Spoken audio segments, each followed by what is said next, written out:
Selamat pagi adik-adik, Shalom, salam sejahtera bagi kita semua. Apa kabarnya hari ini? Baik. Puji Tuhan kalau semuanya dalam keadaan sehat. Kita akan memulai ibadat kita, namun sebelumnya kita akan bangkit berdiri untuk menyanyikan lagu Mas Teruna.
Sambil tetap berdiri, kita menyanyikan Kidung Jemaat.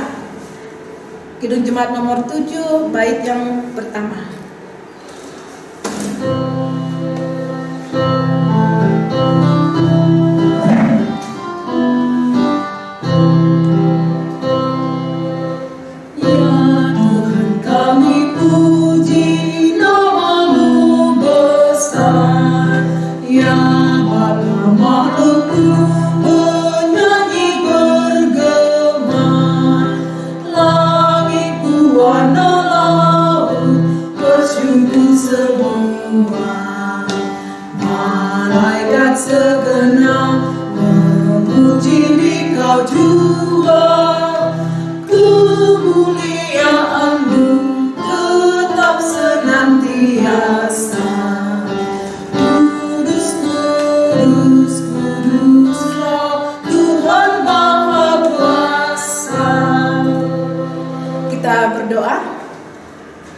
Selamat pagi Bapak Surgawi, terima kasih untuk penyertaan-Mu Tuhan di dalam kehidupan kami.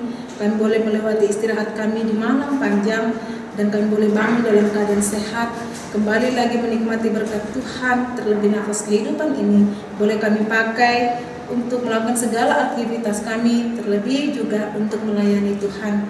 Kehidupan kami sepanjang hari ini kami serahkan dalam tangan Tuhan, dan kami akan beribadah pada pagi hari ini. Tuhan, kiranya Engkau berkenan di dalam ibadah kami ini. Dalam ibadah kami hanya untuk hormat kemuliaan bagi nama Tuhan. Dari awal, pertengahan hingga berakhirnya ibadah kami pada pagi hari ini, biarlah kami buka dalam nama Bapa, Putra dan Roh Kudus. Kami berdoa dan mengucap syukur. Amin. Adik-adik yang terkasih, kita akan masuk dalam pembacaan Mazmur kita.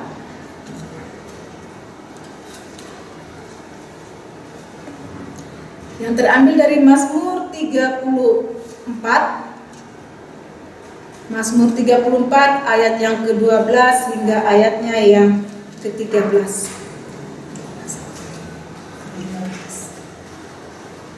Mazmur 34 ayat 12 hingga ayatnya yang ke-15. Marilah anak-anak, dengarkanlah aku. Takut akan Tuhan akan kuajarkan kepadamu. Siapa orang yang menyukai hidup, yang mengingini umur panjang untuk menikmati yang baik, jagalah lidahmu terhadap yang jahat, dan bibirmu terhadap ucapan-ucapan yang menipu. Jauhilah yang jahat dan lakukanlah yang baik. Carilah perdamaian dan berusahalah mendapatkannya. Kita akan masuk dalam pembacaan firman Tuhan ya adik-adik. Namun sebelumnya kita akan menyanyi dari Kidung Jemaat 384, bait yang pertama dan baitnya yang keempat.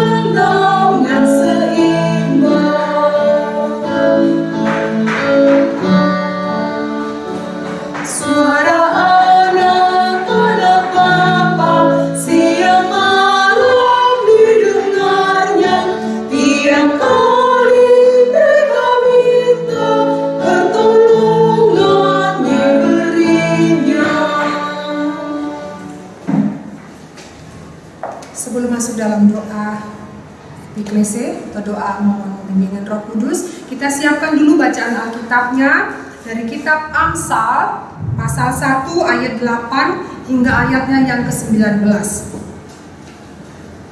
Kitab Amsal pasal 1 ayat 8 hingga ayat ke-19. Jika telah tersedia, mari kita berdoa.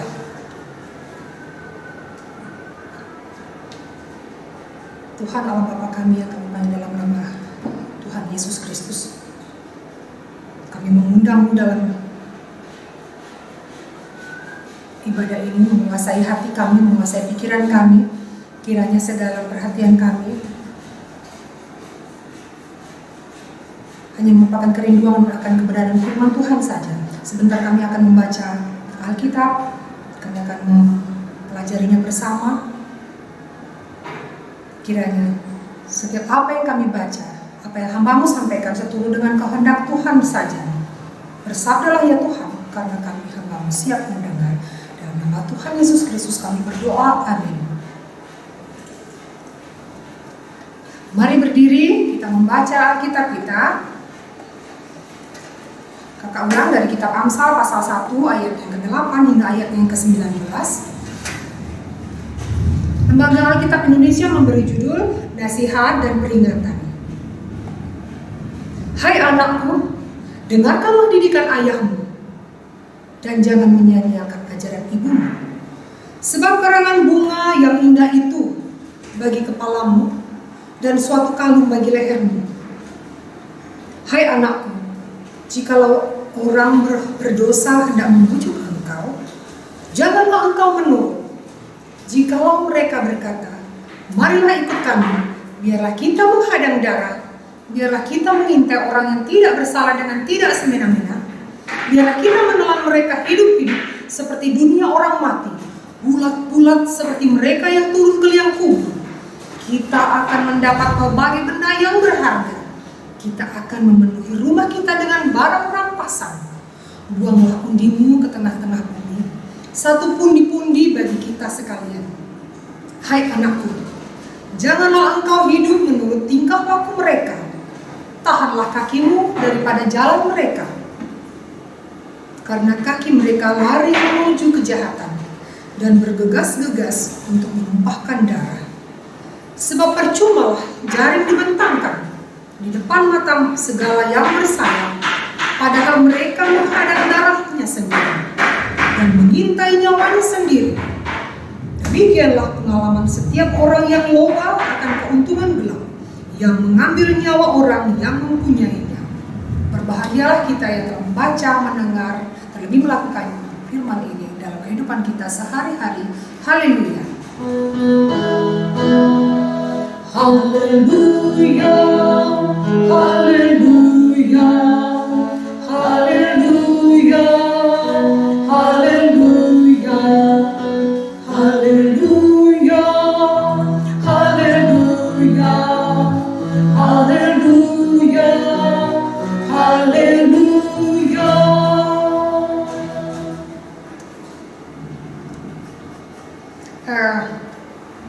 Kita lihat gambar di belakang saya ini. Home is where our heart is. Ya, rumah adalah tempat di mana hati kita berada. Rumah bukan masalah benda-benda sekeliling kita, tetapi dia lebih menonjolkan kepada penghuni di dalamnya. Apa artinya rumah jika hanya untuk tempat tidur, makan, dan kegiatan yang lain? Rumah tidak akan terasa seperti rumah. Bisa menjadi itu rumah makan, ya, hotel dan sebagainya. Tetapi kita akan nyaman berada di rumah jika penghuni-penghuni di dalamnya saling berhubungan dengan baik, mempunyai ikatan batin yang baik. Nah, di sini kita diajarkan untuk bagaimana rumah itu dalam pengertian nanti yang dekat dengan kita ketika kita di rumah, yang pertama kita ingat adalah keluarga. Ya. Jadi kalau kita pulang ke rumah, di pikiran kita, benak kita pertama, saya pulang ke bapak ibu saya bisa ketemu adik saya mau ketemu sama misalnya ini ada HP saya begitu, atau saya mau menemui barang saya yang lain. Ketika kita pulang, yang kita jumpai pertama atau membuat orang itu rindu pulang adalah keluarga, keutuhan keluarga, di mana di situ ada penghuni, barangkali ada bapak, ibu, adik, kakak, barangkali juga ada kakek, nenek dan sebagainya, atau siapapun yang tinggal di rumah akan mempunyai saling terkoneksi batinnya, saling mempunyai hubungan batin. Apakah saya, ya, seperti gambar ini, di mana posisi saya? Apakah saya si anak paling bayi bungsu? Apakah saya seorang kakek di situ? Nah, di posisi sekarang ini adik teruna kasih tahu di posisi mana? Ya, dia adalah posisi remaja yang sedang tanggung menjelang dewasa, tapi sudah bukan anak kecil lagi. Lalu dalam posisinya sebagai teruna, ada banyak hal yang didapat dalam lingkup keluarga. Yang pertama, pasti setiap anak itu akan menerima didikan, ajaran, atau perlakuan-perlakuan ya dari orang tua. Yang kesemuanya itu untuk membentuk karakter si anak atau si teruna tersebut. Sebelum masuk ke dalam didikan, ajaran, dan perlakuan seperti itu, sejak dia lahir, dia sudah mempunyai pengetahuan awal dari orang tua. Bagaimana dia pertama pasti diajak komunikasi dengan senyum, bermain mungkin ciluba seperti itu kan ya. Lalu bagaimana ada orang tua itu bertekanan nada tinggi, rendah. Semua pasti punya maksud kan untuk mengatakan jangan adik-adik, pasti bukan begitu ya. Jangan. Jadi semua itu ada maksud orang tua dalam bersikap, berperilaku, dalam hal mengajar, mendidik. Lalu semua didikan, ajaran, perlakuan orang tua tersebut masih juga mempunyai di balik itu semua, teruna mempunyai kebebasan untuk menolak atau menerima ajaran itu. Ketika kita dididik atau diajari oleh siapapun, orang tua, guru dan sebagainya, bahkan dari pihak gereja atau pihak luar sekalipun, kegiatan ekstrakurikuler, semua kembali kepada anak tersebut. Apakah dia menolak ajaran itu, ataukah dia menolak ajaran itu, atau didikan atau yang dilatihkan kepadanya. Tetapi di sini kitab Amsal dibilang, hai anakku, pasal ayat 8, dengarkanlah didikan ayahmu dan jangan menyia-nyiakan ajaran ibumu. Kita sering terlalu panas kuping kita dan dalam hati untuk menolak ajaran ayah kita, didikan ibu kita. Berapa kali dalam sehari kita menerima, kerjakan ini, jangan begitu. Ketika saya kanak-kanak pun terlalu kenyang untuk menyebut jumlah didikan orang tua itu 10 terlalu sedikit. Ya, tolong jaga adikmu, jangan begini, harus begitu, bangun yang pagi. Tetapi mungkin ketika kita mendengar kata-kata itu, ucapan orang tua itu sering terasa menjengkelkan. Ya. Tetapi di sini ada penguatan dari kitab Amsal pasal 8 ayat 10.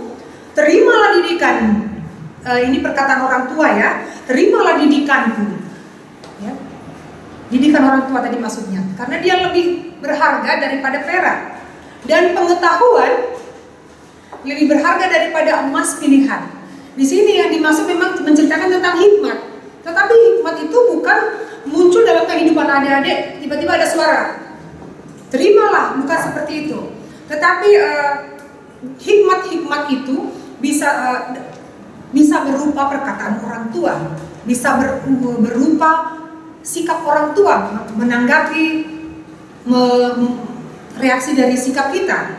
Nah, itulah hikmat yang diberikan Tuhan. Bagaimana juga misalnya dalam pola asuh orang tua, ada yang sering memanjakan anak, enak ya kalau dimanjakan. Ada yang orang tua otoriter, ada yang tergantung kemauannya anak apa, ada yang bisa dinegosiasikan. Setiap pola asuh orang tua memang berbeda, tetapi semua orang tua mempunyai tujuan yang sama, ingin mempersiapkan masa depan anak-anaknya menjadi anak yang lebih baik, menjadi generasi penerus yang lebih baik. Menjadi suatu saat karena mereka akan menjadi orang tua seumur dengan akan menjadi umur yang lebih dewasa, lebih tua. Jadi semua itu harus dipersiapkan. Sekarang coba kita lihat adik-adik, kalau kegiatan kita di rumah, apakah itu sudah mencerminkan firman Tuhan hidup di dalam kita melalui ujaran-ujaran yang disampaikan orang tua kita. Kita coba lihat ya, ada orang tua yang bersama anak-anaknya berkegiatan di dapur, membiarkan anak-anak bernyanyi, lalu ada yang orang tua mengajar anak-anaknya, lalu ada bebersih rumah, menyiram tanaman, memelihara tanaman dan sebagainya. Tapi semua kegiatan itu bukan hanya sekedar hanya yang penting saya berkeringat, yang penting kalau pikiran orang tua yang penting anakku beres kerja, tugas rumah tangga beres. Bukan sekedar pekerjaan rumah tuntas. Dalam setiap kegiatan di lingkungan keluarga, di rumah ataupun di luar rumah ya, tapi intinya di lingkungan kegiatan keluarga, di situ ada makna pembentukan karakter, di mana maksud Allah itu bisa dicapai melalui kegiatan-kegiatan harian kita. Misalnya harus bangun pagi, itu hal yang sangat sulit saya lakukan, ya. Tetapi jangan menolak untuk harus bangun pagi, begitu ya. Karena semua punya maksud. Artinya dia sudah mempersiapkan segala sesuatunya. Lalu kegiatan seperti tadi, memasak. Memasak itu bukan kegiatan hanya perempuan ya. Tetapi di situ artinya mempersiapkan anak untuk hidup yang lebih mandiri di kemudian hari. Lalu di sini ada juga ketika contoh orang tua mengajari, bahkan mungkin di sekolah dimanapun, ajaran itu bukan hanya melulu dari orang tua. Di sini dikisahkan hikmat yang berasal dari kitab Amsal. Sebenarnya kalau Amsal sendiri merupakan ucapan bijak, ya. Dia mempunyai tujuan memberikan hikmat dan pengertian mengenai perilaku yang bijak, kebenaran, keadilan, dan kejujuran. Kemudian dalam kitab Amsal tadi yang mendasari untuk orang harus berperilaku baik, setiap anjuran itu adalah sikap takut akan Tuhan. Sikap takut akan Tuhan dalam keluarga diharapkan setiap anak akan mempunyai karakter yang hormat kepada orang tua. Nah, apakah kita sudah menjadi orang yang hormat pada orang tua, patuh pada nasihat orang tua? Lalu dalam pendidikan yang tadi ada pendidikan ajaran dan perlakuan dan sebagainya, kita kembali ke Sabda Bina Teruna yang menjadi dasar pemberitaan firman di GPIB. Tema di bulan Sabda Bina Teruna berbicara tentang membangun rumah bersama. Dalam rumah kita tidak membicarakan bapak dan ibu, ya. Tapi dalam rumah pada umumnya di situ ada anak-anak, ada mama, bapak. Dan lalu kemudian ada tema bulan ini. Tema bulan September memberitakan tentang generasi penerus yang menjadi berkat. Nah, khususnya dalam minggu ini kita berbicara tentang penguatan pada jemaat anak. Kenapa jemaat anak harus ada penguatan? Mengingat ini, ketika kita lahir, manusia adalah makhluk yang tidak berdaya. Berjalan nggak bisa, makan sendiri nggak bisa, bahkan disediakan makan pun masih harus disuap. Kemudian dia bertumbuh. Setelah proses tumbuh dia menjadi anak. Itu pun dia masih membutuhkan keperluan orang tua, pemeliharaan. Dia masih membutuhkan pengasuhan dan sebagainya yang dibutuhkan anak untuk mampu melangsungkan kehidupannya. Kita berbicara tentang anak, khususnya GPIB saat ini. Minggu kemarin saya lupa mengatakan kepada adik-adik sekalian, kita memperingati ulang tahun GPI PLK Pelayanan Anak yang ke-61. Jadi di mana dalam bulan ini kita membicarakan tentang anak, dari sudut pandang penguatan, dari sudut pandang berkembang tumbuh. Nanti minggu depan pun masih berbicara tentang itu. Kemudian anak itu, kenapa ada penguatan jemaat anak di GPIB? Karena anak dipandang membutuhkan dukungan, supporting dari lingkungan sekitarnya, dari gereja, dari rumah, dari sekolah ya. Jadi kitab Amsal ini memberikan pedoman atau nasihat-nasihat yang berguna untuk menjadikan anak atau umat pada umumnya untuk takut kepada Allah, taat kepada Allah. Karena kita mengenal hukum sebab akibat, ya. Allah menjadikan langit dan bumi. Manusia ada karena ada yang menciptakan, bukan muncul sendiri ya. Kitab ini ada karena ada yang mencetaknya. Ya. Lalu nasi kita terhidang di piring karena ada yang memasaknya, menyediakannya untuk kita. Ketika menyangkut sifat, kita kenal ada peribahasa jatuh tidak pohon, buah jatuh tidak jauh dari pohonnya.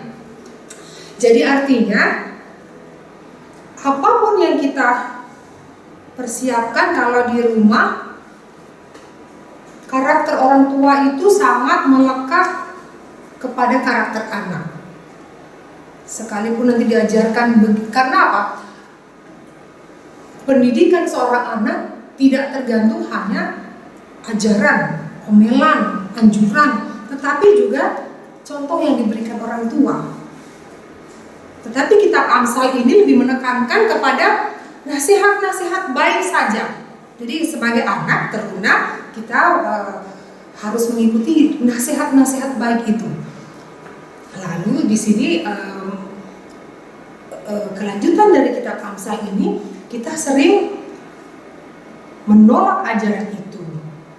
Kita sering mempunyai alasan-alasan, ya.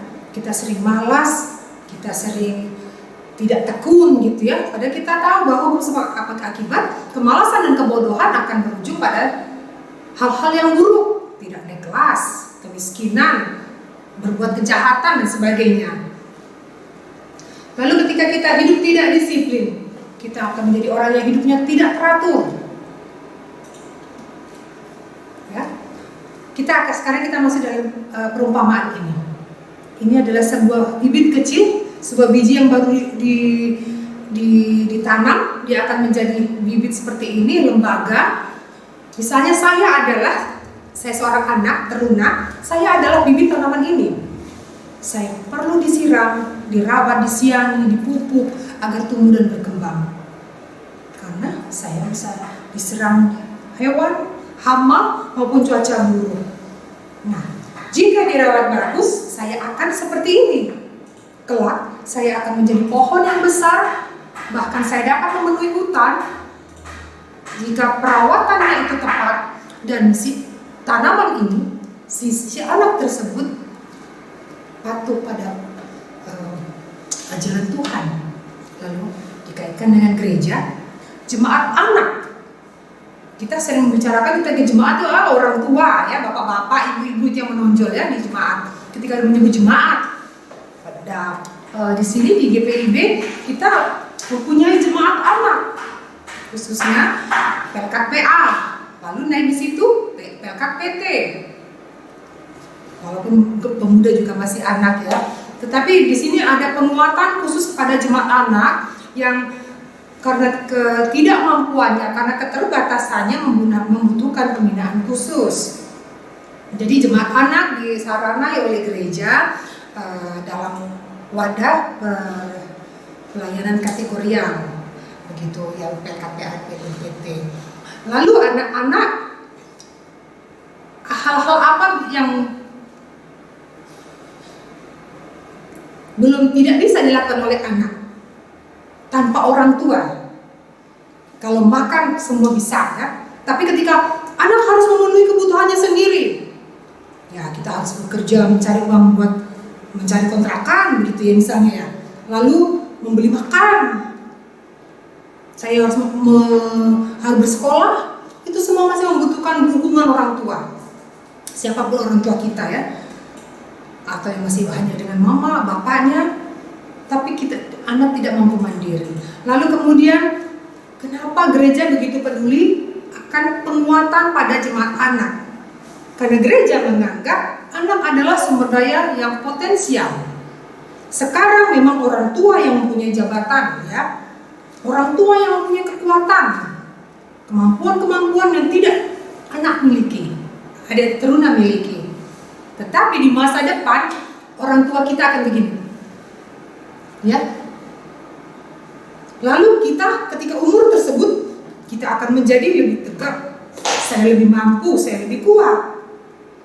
Disitulah saat ini gereja atau orang tua sudah mempersiapkan adik-adik teruna untuk mencapai masa depan yang kuat, mampu, dan hidup lurus, hidup benar sesuai anjuran kitab Amsal tersebut. Kemudian ada ajakan ya. Jadi ketika kita masih hidup dengan orang tua, kita ingat kita sering ribut dengan orang tua, kita sering mengeluh tentang cerewetnya, ya, nasihat orang tua itu, larangannya, jangan begini, jangan begitu, awas kalau nggak begini. Tetapi kita lupa, ketika kita masih kecil belum apa-apa, kedua orang tua inilah juga termasuk mungkin kakak kita yang ikut membina kita, ikut mereka yang membantu kita hingga kita sampai seperti sekarang ini. Itulah kita dengan firman ini mengajak kita untuk berbakti kepada orang tua sebagai wujud ketaatan kita kepada Tuhan. Ini adalah gambar anak-anak yang hidup di dalam Tuhan. Mereka memuji Tuhan, mereka hidup bersama dengan keluarga untuk berkegiatan bersama, berdoa, belajar, sehingga apa yang dilakukannya hanya seturut dengan kehendak Tuhan. Ketika kita itu di rumah, kita mencaci adik kita balas balik memaki ibu kita, mereka pasti berduka dengan ujaran kita.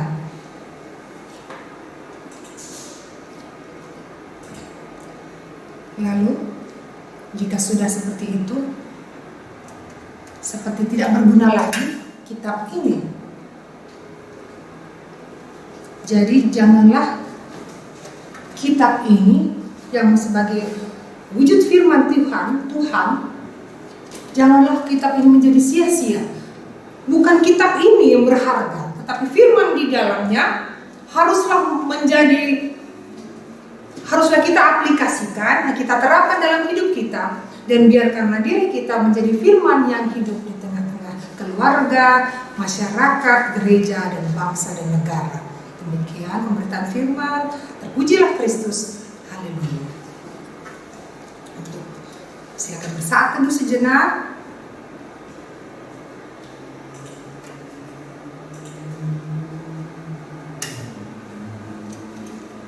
Untuk respon pada firman Tuhan kali ini, kita bernyanyi dari kitab Bakti nomor 61, baitnya yang pertama, Tuhan ajarkanlah kehendak-Mu.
Terima kasih Tuhan atas ajaran yang Tuhan berikan melalui kitab Amsal ini. Biarlah kitab ini tidak menjadi kertas yang sia-sia, tapi kitab ini mampu kami laksanakan dalam kehidupan sehari-hari, sehingga diri kami menjadi firman yang hidup di tengah-tengah kehidupan keluarga, gereja, dan masyarakat, terlebih bagi kehidupan pribadi kami sebagai umat Allah. Terima kasih Tuhan atas karya penebusan-Mu. Terima kasih Tuhan telah memberikan gereja dalam hidup kami, para teruna. Terima kasih karena gereja telah memberikan ruang kepada kami, para teruna, sebagai para anak, untuk berkarya.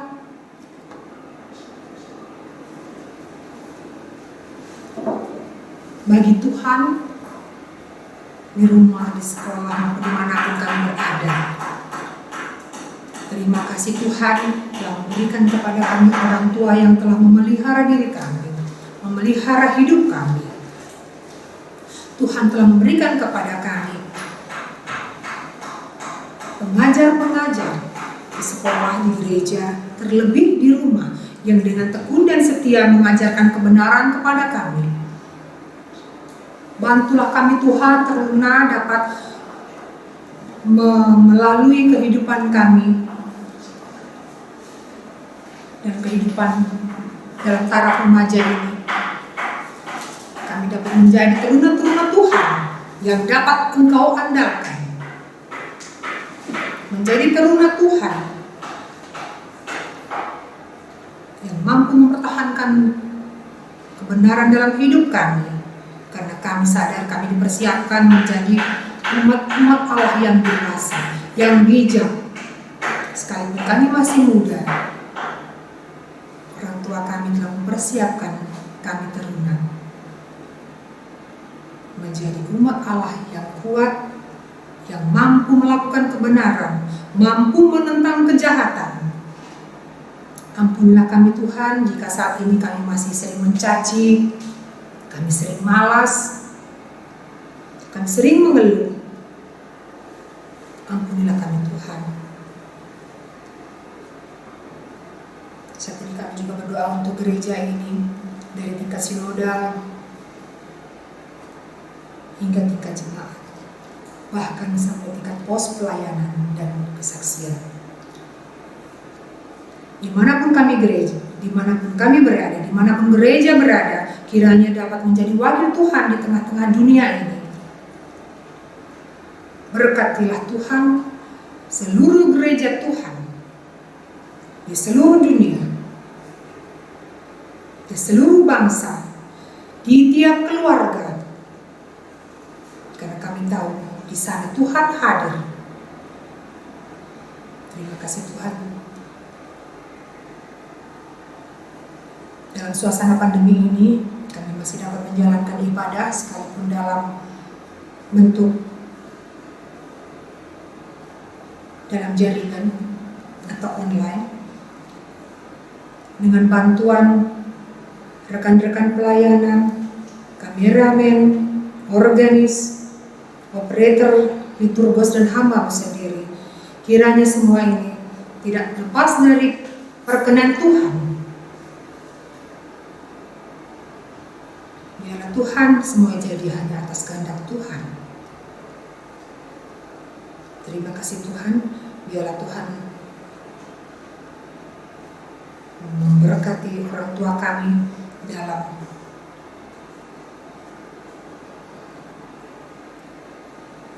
pekerjaannya, dalam tugasnya di rumah maupun di luar rumah. Tuhan memberkati, memberinya kesehatan, kesabaran, dan terlebih memberkatinya sebagai orang tua yang membimbing kami, melimpahi orang tua dengan berkat rezeki, memberkati orang tua dengan mempunyai perasaan yang besar hati ketika anak-anak telah mendukakan hati orang tua. Ampuni kami Tuhan. Kami alaskan doa ini hanya dalam nama Tuhan Yesus Kristus yang sudah mengajar kami berdoa. Bapa kami yang di sorga, dikuduskanlah namamu, datanglah kerajaanmu, jadilah kehendakmu di bumi seperti di sorga. Berikanlah kami pada hari ini makanan kami secukupnya, dan ampunilah kami akan kesalahan kami, seperti kami juga mengampuni orang yang bersalah kepada kami. Dan janganlah membawa kami ke dalam pencobaan, tapi lepaskanlah kami daripada yang jahat.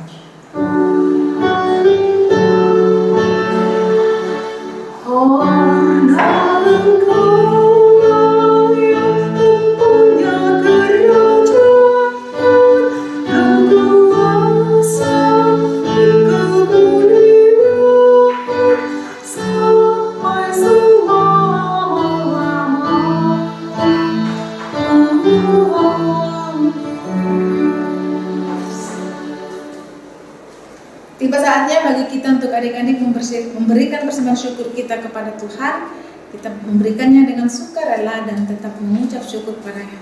Sambil persembahan kita dijalankan, kita menyanyi dari Gita Bakti 80, bait yang pertama dan baitnya yang kedua.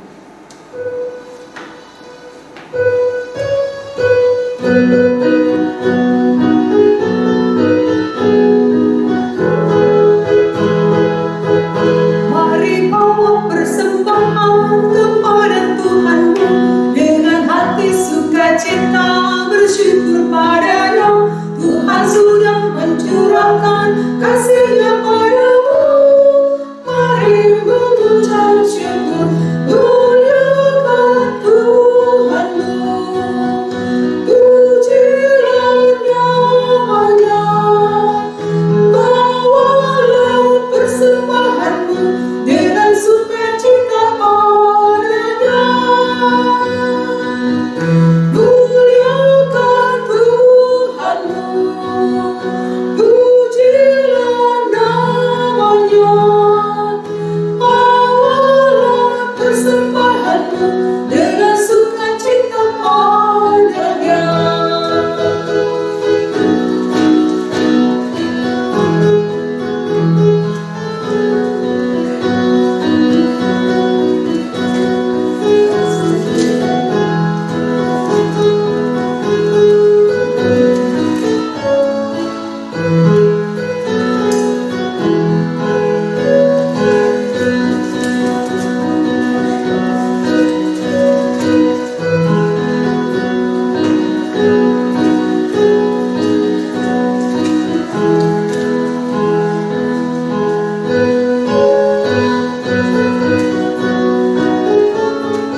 persembahan syukur kita. Kita berdoa. Puji dan syukur kami aturkan kehadiran-Mu Bapa. Terima kasih untuk segala berkat yang sudah Tuhan berikan di dalam kehidupan kami. Kami bersukacita berkat-Mu mengalir seperti air yang mengalir di tengah lautan samudra yang begitu luas. Dan begitu pun dengan berkat Tuhan yang tiada pernah berhenti mengalir di tengah-tengah kehidupan kami. Terima kasih Bapa, kami telah memberikan persembahan syukur kami sebagai ungkapan syukur hati kami atas segala berkat dan penyertaan Tuhan dalam kehidupan kami. Sucikan, kuduskan, dan layakan persembahan syukur kami ini, sehingga menjadi dupa yang berbuah harum di hadirat Tuhan dan boleh dipakai dalam pelayanan kesaksian iman di muka bumi ini. Terima kasih Bapa, kami serahkan persembahan syukur kami ini dalam nama Bapa, Putra dan Roh Kudus. Amin.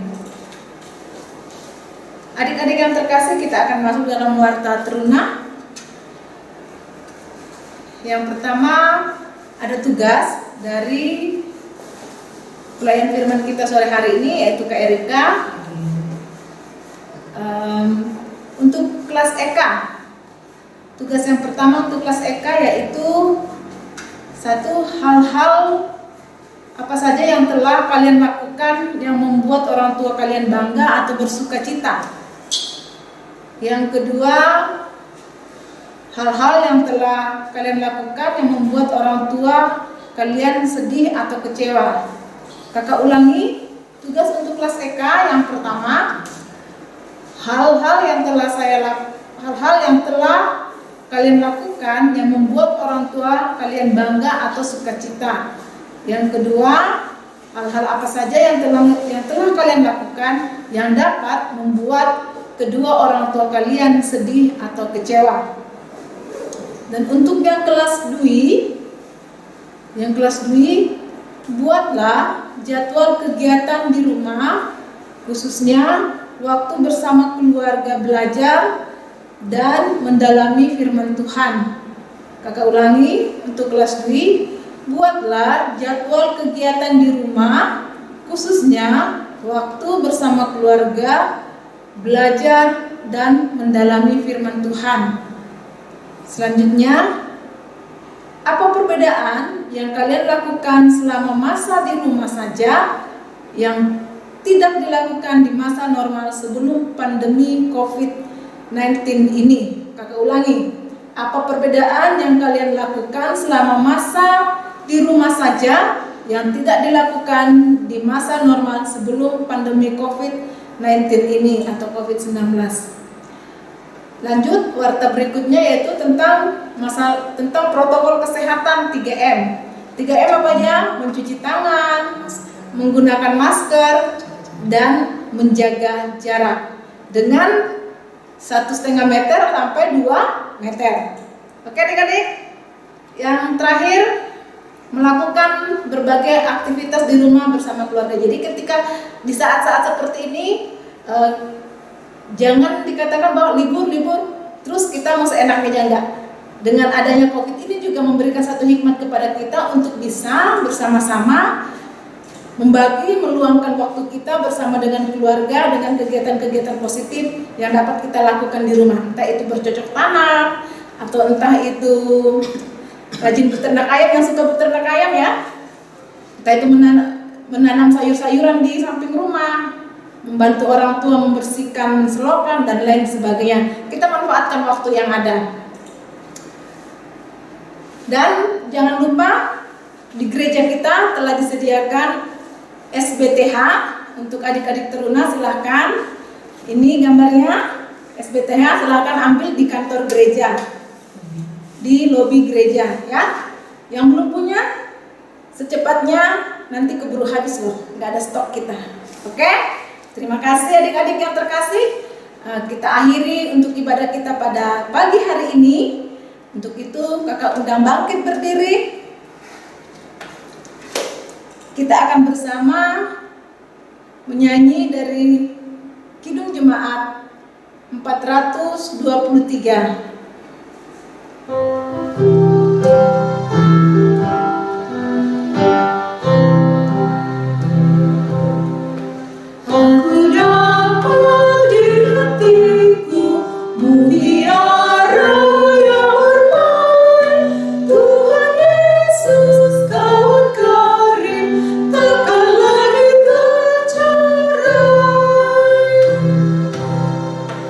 Aku dapat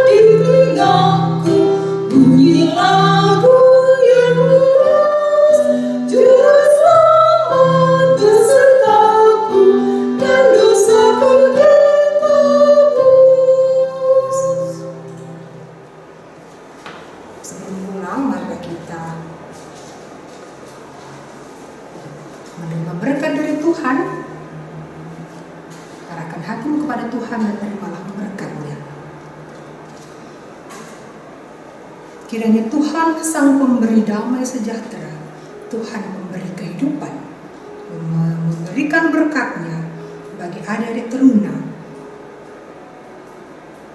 dimanapun mereka berada, terlebih saat ini di rumah, melimpahkan berkat-Nya, berkat kesehatan, berkat kesabaran, dan berkat hikmat dari Tuhan dari saat ini dan selama-lamanya.